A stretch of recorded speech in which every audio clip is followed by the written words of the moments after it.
बुद्ध का दर्शन अचानक शून्य से पैदा नहीं हुआ था, बल्कि वो उपनिषदों की उपजाऊ जमीन से निकला एक ऐसा बीज था जिसने पूरे भारतीय विचार तंत्र को बदल दिया।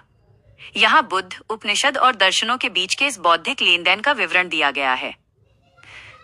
1. बुद्ध के विचारों में उपनिषदों की झलक। इतिहासकार मानते हैं कि बुद्ध ने उपनिषदों के कर्मकांड विरोधी और ज्ञान प्रधान पक्ष को आगे बढ़ाया। नेति नेति, नेति नेति से अनात्मवाद, अनाट्टा। उपनिषदों में सत्य तक पहुंचने के लिए नेति नेति, ये नहीं वो नहीं का तरीका अपनाया गया ताकि आत्मा को खोजा जा सके। बुद्ध ने इसी तरीके का इस्तेमाल ये बताने के लिए किया कि जिसे तुम मैं कहते हो वो शरीर भी नहीं है, मन भी नहीं है, भावना भी नहीं है।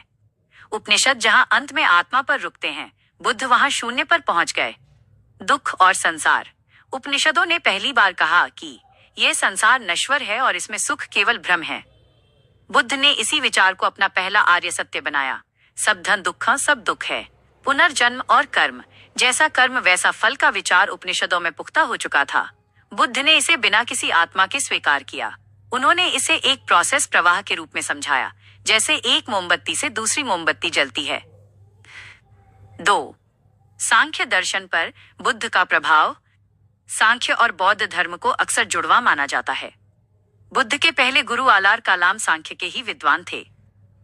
ईश्वर की अनुपस्थिति, एथिइज्म, बुद्ध के अनीश्वरवाद, ईश्वर को न मानना का प्रभाव सांख्य पर इतना गहरा पड़ा कि बाद के सांख्य ग्रंथों ने ईश्वर की चर्चा करना ही बंद कर दिया और उसे निरीश्वर सांख्य कहा जाने लगा।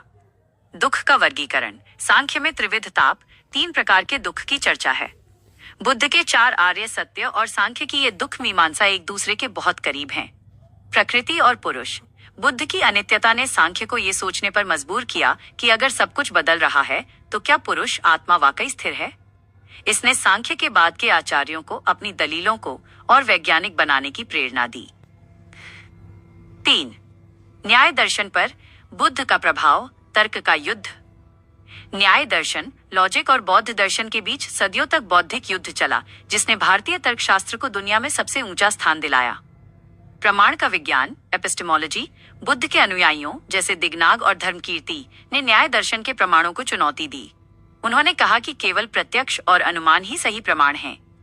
इस चुनौती के कारण न्याय के ऋषियों को अपने तर्क इतने मजबूत करने पड़े कि उन्होंने नव्य न्याय जैसी जटिल तर्क पद्धति विकसित कर दी। क्षण भंगुरता बनाम स्थायित्व। बुद्ध कहते थे कि हर चीज हर क्षण बदल रही है, क्षण भंगुरवाद।